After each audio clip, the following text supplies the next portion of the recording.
The people I coach, a lot of them are suffering because they bought the idea that even though they want a loving, committed relationship, having a no love, no commitment sex partner would be a good way to fill the time.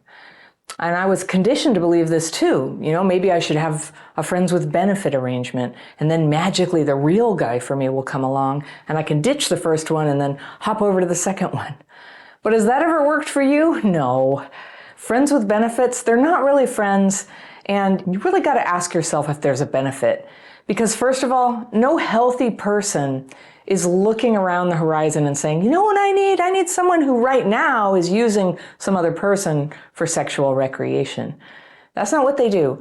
Second of all, if you have attachment wounds from emotional neglect in your childhood, you're kidding yourself that you can do anything like this casually.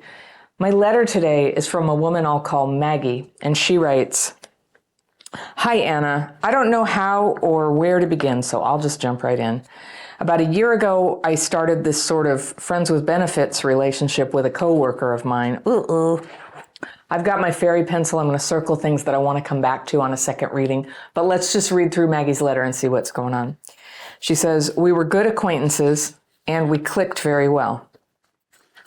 It was very obvious from the start that there was some attraction between us, but I brushed it off for the longest time until it got really uncomfortable, so we sat and talked it out.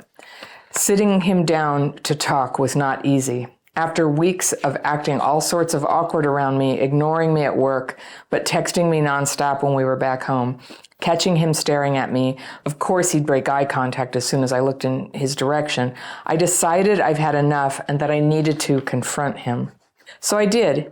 He tried to avoid this, but I managed to sit him down eventually and talk to him." It's the third time it's an emphasis on how she made it happen. Okay. "This was when he told me about his last heartbreak and how bad it affected him and how he's still hung up on his ex and how even though he can't deny the attraction between us, he is not fit for a relationship. He stated that he just needed someone to stand by him and support him. I wasn't convinced, so I urged him. And that's when he admitted being interested in only a physical relationship. I didn't entirely accept the idea, but I did not reject his offer either. I told him I'm willing to take our acquaintance further and become good friends, but I'm not entirely sure about anything else and that I'll need to think about it more. Mind you, this came right after I turned 25 and had made the decision to be less uptight and more, quote, reckless, so to speak. Despite my age, I've only been in one relationship, and no, this didn't come from me feeling like I'm missing out. It's just that I've been really strict with myself when it comes to relationships and never gave anyone a chance. So I wanted to take this opportunity to experience more and have some fun. I grew up as a very sheltered child with overbearing and overprotective parents, a father who expected nothing but perfection, and a mother with a passive personality. Her presence was always overshadowed by his. I was the good kid at school who not only never skipped class, but the mere thought of doing such a thing brought so much fear and anxiety I never dared to do it. I used to copy my eldest sister a lot, and my mother saw this, but never tried to fix it. Maybe she thought it was convenient in making me behave and persuading me to change my opinions about things, since she and my eldest sister got along so well. This continued, she calls it the persuasion, but I don't really understand what the persuasion was. I guess trying to get you to act like your sister, I guess, until I was well in high school, even though I by then was over-copying my sister and everything. Okay, like no identity or something? I've mostly worked it out, but I still hold a little bit of resentment toward my mother because of this. And I still suffer and muscle through many insecurities. Okay. I grew up into the type of person who cannot handle uncertainty or gray areas. I could not make mistakes and everything had to follow a system. I dismissed every thought of relationship because I was under the impression that whoever I pick has to be it. That was until I got into university and struggled so much with my self-image and my identity and my beliefs. I worked extra hard on myself, read books, watched online videos, and practiced mindfulness. And by the time I graduated, I was a completely different person. That was when I decided to give life a shot. try new things, have some reckless fun, and get into relationships. So here I was, a year after graduation, with one ex to my name and a possibility of some fun and experience to be had. And only a week after I confronted my coworker and he made his offer, we found ourselves out on a date. Found, okay. Or at least that's one way to call it. We sat down and laid all of our cards out on the table, I guess, and I conveyed to him that this is my first time ever getting involved in such a thing. He was nice and respectful. We went on for a couple of months until one day he started acting weird. He'd never initiate anything, and whenever I flirted, he'd either change the subject or dismiss it jokingly. I didn't know how to act, but if there was one thing I knew is how he hated confrontation. So I decided to test the waters and jokingly brought up the subject of ending things between us, and he didn't budge. And just like that, our relationship was brought to an end. I was so hurt, I can't remember the last time I cried that hard. But lo and behold, here we are a couple of months later, going at it again and messing around again. What happened was he simply reached out after a while and expressed his intentions of wanting to carry on where we left off. I refused at first, but then I yielded.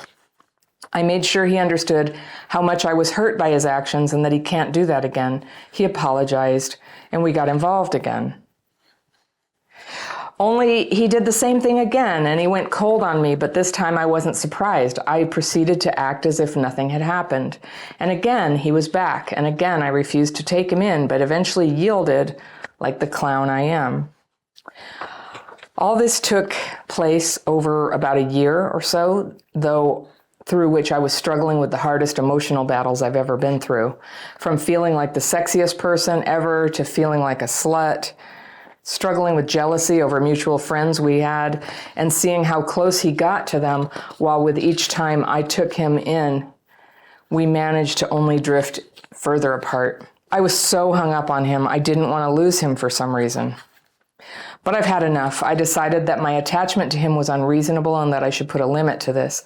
I was pouring too much into someone who only gave back too little. And I was afraid of losing someone who was not afraid of losing me. I considered him as a friend, and despite everything, I could not bring myself to hate him. But apparently, he didn't care, or even if he did, he's in too deep in whatever it is he's going through to realize anything. Either way, I deserve better. I suspended all of our activities and gave him no explanation whatsoever. Continued to treat him as normal, and he seems to have gotten the hint. As I mentioned before, we have friends in common, one of which is a very dear friend of mine, but she's also really close with him. We kept this whole thing a secret from her, and I intend to keep it going the same. My plan is to slowly drift away and hopefully just keep in touch with her alone. My only worry is that I'm scared I'll yield again, because even though I made my mind up, it still hurts letting him go. He's a wounded soul who lost his father at an early age and was forced to grow up quickly and take on the burden of providing for his family. But deep down, he's still a child. And it's very evident in how he handles his emotions. My heart goes out to him, but I know we can't continue like this. He's not the only one at fault here. After all, I was the one who allowed this cycle to continue by saying yes each and every time, even though I knew he was too flaky and messed up. If he ever confronts me, I'm down to sit him down and let him know about this decision I made. But until then, I'll continue acting like it's nothing until I eventually drift off and eliminate him completely from my life. I'm hoping my story made sense, and I hope you can give me some feedback on whether or not I handled this situation correctly. All right. Thank you, Maggie. I hear you, and yes, I think I can help. It was about a year ago, you got into the friends with benefit relationship with a coworker. So I just would like to say, if it still needs to be said, like getting involved with coworkers is super risky.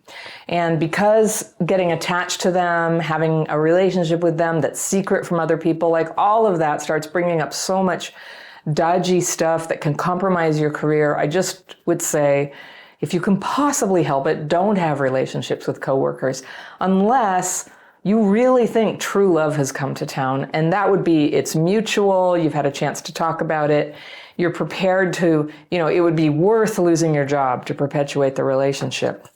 Actually, when you have complex PTSD like we do, it can seem like it's worth losing your job for the littlest thing because our need for that love is so great. So, a lot of stuff we do that's a bit wonky and we lose our bearings, it's just because we needed to be loved, we were lonely, and, we started thinking in a fuzzy way just to take the little that was available, even though it wasn't really what we wanted. And I think that's what happened here with you. So what I thought was interesting is that you felt there was flirtation and attraction, but he did not try to initiate a relationship with you. You tell me 3 times that you confronted him. Like, that's a really strong word. I confronted him about it rather than, I don't know, that's a very aggressive word.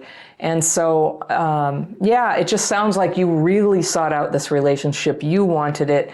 And I've just learned that some people, and especially men, will, if you push them enough, they'll have sex with you, right? And so that's kind of what it sounded like to me. I didn't hear like a great deal of interest. He told you flat out the sort of gentleman's version of I'm not into you, but that's what it was. So he told you he's still hung up on his ex, he's heartbroken, and there's an attraction, but he's not fit for a relationship. That was very honest and pure. Like, that happens. People get attracted to each other, but they acknowledge where they are. But I tend to think that may have been true that he was there, but sometimes that is the kind person's version of just saying, I just don't feel that way about you. But some people, they'll have a sexual relationship with you if it's there to be had. And, so that's what happened. So then he said he just needed someone to stand by him and support him. So that's kind of poignant, actually. So that's just maybe he was going through something. He just needed somebody to stand by him and support him. Have you ever been in that situation where you were having hardship and somebody was just trying to get into a relationship with you? It's kind of, okay, I'm going to be hard on you here, Maggie. It's a little bit selfish. If that's what he was saying, he didn't need a relationship. He wasn't ready. It wasn't right for him. He just needed someone to stand by him and support him. And you said, I wasn't convinced. So that Maya Angelou thing, if somebody tells you who they are, believe them the first time. He wasn't being abusive or anything. He was just like, I can't do that right now. I wasn't convinced. Okay, that's what we do. That's a flip. It's a limerent flip is what I call it. I think you might have a little bit of limerence going on here. I don't know if it's the gravest case I've ever heard, but it's where somebody says, look, I'm not interested in you. So at first you get all sad, and then your mind kind of turns things around and goes, no, actually, what they really mean is that they are interested. And so sometimes we really just have to accept a no as a no. No means no in this context as well. But you urged him, and that's when he admitted being interested only in a physical relationship. Okay, so there's where you did the second flip, is where you that's not what you wanted, but you decided to make it what you would do anyway. And I hear this long rationale, and I get it. You've been very rigid, and you feel like you haven't gotten out of the box much in your life, and I get it. That's reasonable, and you wanted an adventure. So, okay, let's look at the bright side. You had your adventure and you got your experience with how that feels. That for you, a friends with benefit relationship is not a friend and it doesn't benefit you. It just gave you the unhappiest year of your life. Because it's not true. You know what it is? It's really dishonest. I know of very few situations, friends with benefits. I think it's possible for some people, but if you have an attachment wound, even if you don't like them, it's pretty hard to, not attached to them because of sex. But also, you're in love with him. That's what's going on here. You're in love with him. So you didn't accept the idea. You didn't entirely accept the idea, but you didn't reject his offer. And you said you wanted to take the acquaintance further. But I would just say, when you have feelings for someone and they say they don't have feelings for you, I just suggest don't take the acquaintance further. Don't do that. That's wishful thinking that you can get your needs met, by kind of, what have I called it before? Stealing from 7-Eleven. When I was a kid, sometimes we didn't have money and we were kind of hungry and we wanted a treat. And not only were my parents very poor and hippies, they wouldn't let us have sugar. So I was obsessed with getting sugar. And so with some friends once, we got interested in discovering, you can steal candy from 7-Eleven. And then you have to go hide out in the alley and eat your candy. And it's not, it's not as good. It's not as good. And that's this is what I mean when it's like, oh, I can have these certain aspects of a relationship, that there's sex, there's a man's body there, he's sitting next to you. Maybe he spends a little time with you. It sounds like he just didn't want to. He never instigated. I mean, there were so many ways it let you down and hurt you. And instead of going, oh gosh, I really had a better relationship than this in mind, and leaving, you did the trauma thing that we do, and you crap fitted. You just changed yourself to accommodate the limitation of the relationship that made you so unhappy. And you tried to convince yourself to stop being so unhappy. And I'm just inviting you, just like pay attention to how it feels when you do that. We've all done it. You're 25, and hopefully this will help you to not do that again. Well, you're probably going to do it again in some little way. Like, seriously, everybody does this sometimes. We just get wishful thinking, and we fit ourselves to something and just think, maybe I'm really being too demanding. Maybe I'm being too old-fashioned. Maybe I'm being too rigid. Maybe I need an adventure. You kind of talk yourself into it. It's interesting what you said. I don't totally see the connection between what's happening, but it's always connected, right? So I'm not really going to comment on that. I just think whatever happened when you were a kid, I'm just seeing this now, but you worked extra hard on yourself in college, your identity, your image, your beliefs. You read books, watched videos, practiced mindfulness, and then you graduated, you were a completely different person. And I just wanted to suggest that nobody's ever a completely different person, and that's an interesting, possibly perfectionistic interpretation. Finally, I stopped being me. It's not really a big deal, but I just find it interesting, and I kind of want to open that up and poke around in there a little bit and go, is it really best to become a completely different person? And does that mean that who you really are, your baseline, basic self, is unacceptable? Because that's the thinking that leads us to crap fit, right? That's the thinking that goes, I feel so jealous, I'm miserable, you never called, I have to do everything. This isn't what I wanted. Oh, and I lost my boundaries again. I said no, and now I'm back. You felt terrible. And is that not kind of similar, where you just you wanted to be somebody different? I'll just be somebody who doesn't care. And boy, have I done that before. And thankfully, I never became somebody who doesn't care. I can't stop caring. I'm very tenderhearted. Casual stuff is not for me. I never did well with that. And it made me cry too. I get it. So you decided to give life a shot. So here's where I want to show you something. Trauma people do black and white thinking, and I think this is black and white thinking. Either I only have one relationship and act perfectionist and never get into anything, or I get into a friends with benefits thing. But I just wanted to point out this huge middle ground where you date people who you are sincerely interested in and who are interested in you, and it may not work out. We often have to date several people to find someone that we would like to settle down with, right? And it can be a pleasure. It doesn't have to be so terrible, although it usually is if you have what I have. If it doesn't work out, it's just a tragedy, but I'm laughing at myself, not you. But it's normal to just, to date around a little bit, and then it doesn't have to be so serious. They don't have to be the one yet. If what you want is to, find the one and have that be your monogamous, committed relationship, marriage, then what I suggest to you is to get very clear about what the criteria are. And I would guarantee what's not going to be on that list is ambivalence about whether they're emotionally available and are into you and want to be with you. Because your coworker wasn't even ambivalent. He was like, no, that's not what it is. It's so painful. It's like, I feel pain on your behalf. It's just so painful. And the trouble is, it's just, that's how we are, we attach, and sex really accelerates that. So one thing you can do to get to know people better and see if it makes sense to be attached to them is to just slow the whole thing down. I know it's normal, especially if you're 25, a lot of people go very fast or they have hookups. But, maybe as a person who has difficulty in this area, you do it your own way. And the beautiful thing about when you define your own boundaries about that, your own standards, is the people who are interested in you are people who have matching boundaries and standards. Yes, there will be people who go, I don't have time for you. I'm not going to wait 3 months to sleep with you. And that's a lot what everybody's fear is. I'll never find anybody. But what you will find when you do find somebody is somebody who who thinks that's cool, who wants it for themselves, who respects it. Like, it doesn't have to be a big thing. I just, like, everybody laments how casual things have gotten. And if you don't like it, like, you know, do the other thing. Many people do. When I was a teenager in high school, I used to do drugs. I wasn't like a huge druggie, but I used to do drugs, and I really didn't understand that it was a big deal.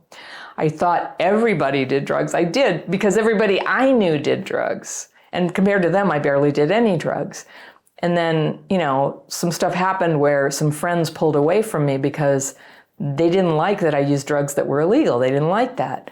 And I was like, oh my God, they're so prissy. I judge them. But now I just sort of see, like, I was really oblivious that people are sort of all over the place in their values about these things. And definitely there is variation in how people see the beginning of a relationship. What's an ideal way to do that? And I'm just going to tell you, you got attachment wounds, go slow. Slow is your friend. Slow lets you see the red flag before you buy it, bring it into the house, sleep with it. You see it and you have the opportunity to act on it. You also really need friends. You need women friends specifically who understand what you're doing, who are, have similar values. You're supporting each other to kind of hold the line on what you actually want for yourself and to stop throwing away what you really wanted just so you can have that warm body next to you. I know loneliness is hard, but when you have friends and, good friends, and when your life is structured to have fun and have people to hang out with, it's a lot easier to not have a date on Saturday night and not have to go crap fit with somebody who is not into you. So I encourage you to do that. Okay. So you found yourself on a date.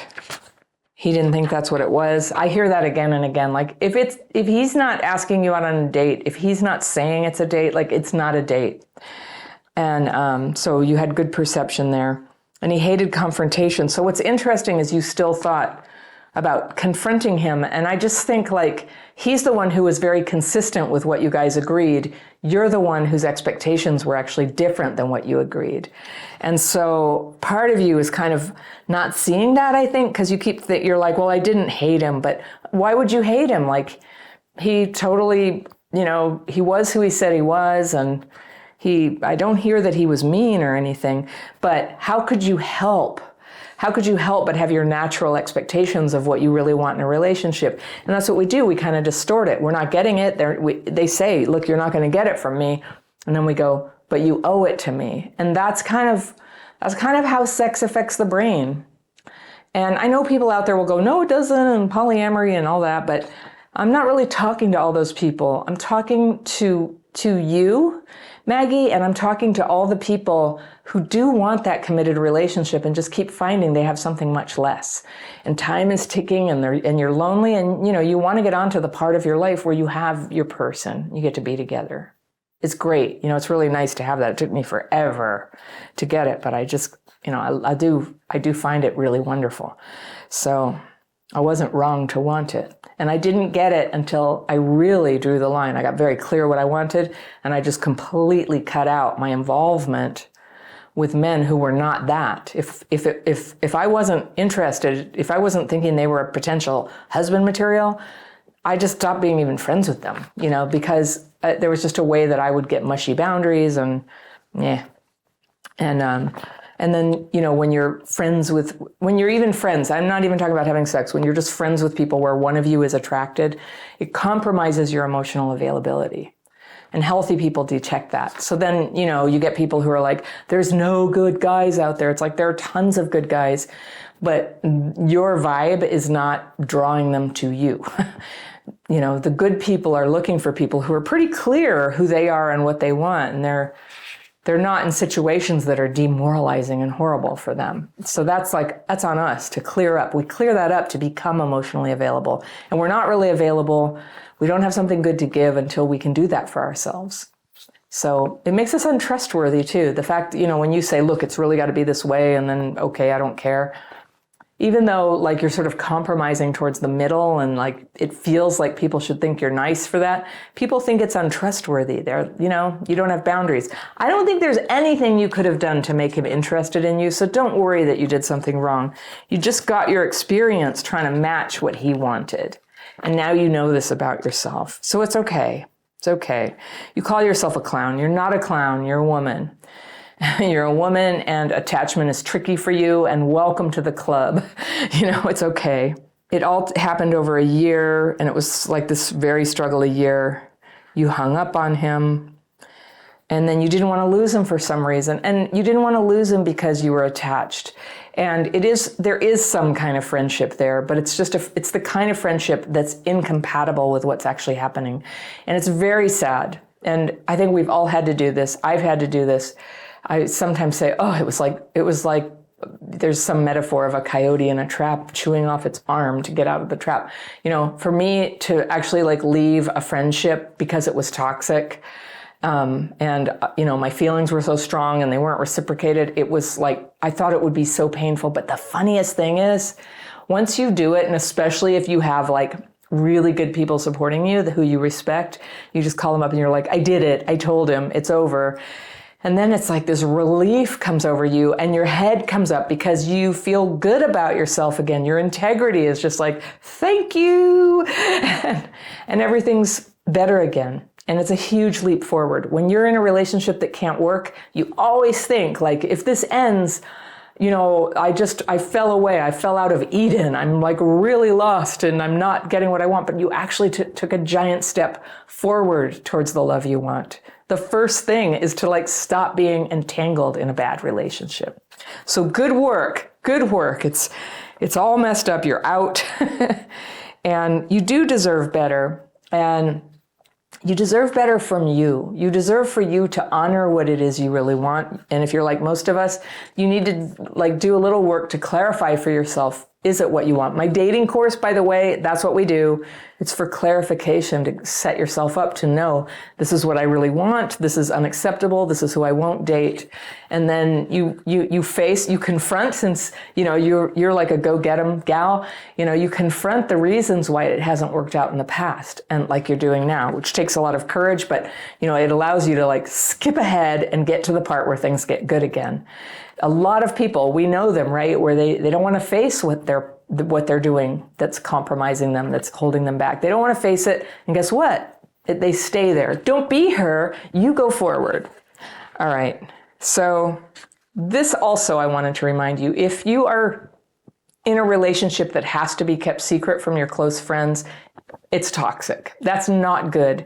It's not good for you. And I would like you to visualize how nice it's going to be when you are in a relationship that's mutual with somebody who's really interested in you too, and who is excited to introduce you to friends, and you can't wait to tell your friends, and your friends like that person, now you're in business. This is going really well. To do that for a year, I get that a coworker is difficult, but yeah, that's just more evidence that was not a good thing.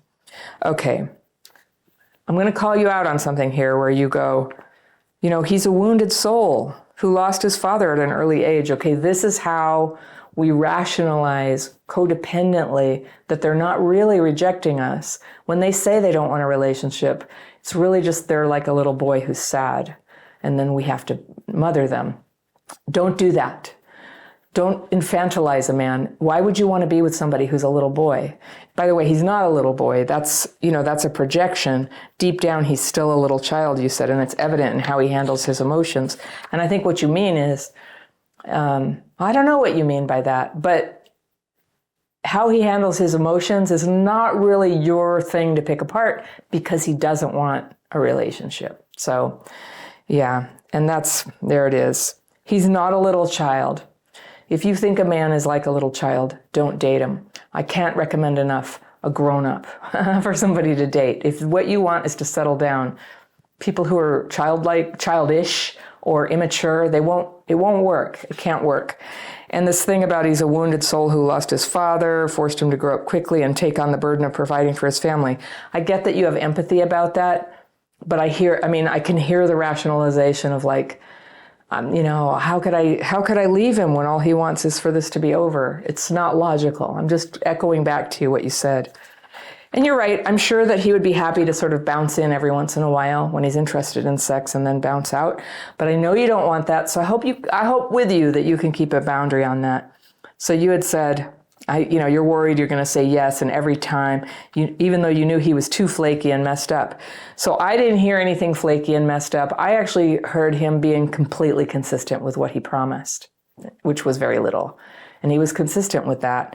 And I just would say, you knew maybe you thought he was flaky and messed up, but the key fact about him, the one that's the most important one for you to observe, is that he wasn't into you. I know it's painful, but it's so good when you can let this in, to just accept it, let it wash over you, cry, let your bones ache for it, feel lonely, feel worried about the future, and then get back up and keep going. If you're like me, breakups trigger a whole bunch of old stuff. And this is why my daily practice techniques are so valuable, to be able to have your adventures, to go ahead and try this casual relationship, have your hurt feelings, and have somewhere to get all that stuff that comes up for you about whatever it is, not being good enough, never being loved, being compared to your sister, having to be like, whatever your stuff is. It doesn't really matter. It's not, what that is it doesn't hold the solution for you. The solution is to get free. It's to get free of the idea that you're not good enough, that you better accept, the crumbs that you're getting. That's a bad idea, but it's there. And so when we're using the daily practice techniques, we're getting on paper and admitting and naming the fearful and resentful thoughts that come up every day. And when when a relationship ends, you're going to have a lot of stuff coming up. Fear I'm going to be alone, and I'm resentful because I fear, he blah, blah, blah. And it's going to come up, and you have this paper to put it on, and it starts moving downstream. It starts to release you from its grip of defining your whole life in your consciousness, of making your life unhappy because this person doesn't like you, who you knew that was coming. I know, I'm not criticizing you. I'm just calling it, because I think sometimes to just hear a second person just say what you said, it helps. It helps. I'm just saying what you told me. So I like your plan to stop having contact with him. That's always a good idea, especially if there's pain. And, who knows, maybe one day you can be around him again, but I wouldn't pursue it. There's no need. He's not really your friend. That's what I want you to hear about that. That's not really a friend. It's sometimes a thing that we make a construct of friendship to justify staying connected to somebody who's not interested in us. But that's not really friendship. Real friendship is somebody who is very open to you and, doesn't have walls up against you and isn't causing you great pain. Even though in this case, as I keep saying, I don't think it's him causing the pain. It's your sacrificing your own knowledge of what you need that is causing you pain. He just is. He's right where he said he was. So with that, I really wish you freedom from this idea that you have to settle for anything. I just know that good things can happen to you when you get clear that this is not what you want, and you get clear what you do want. So yeah, check out my dating course. In fact, I'll put a link to it right here, and I'll see you very soon.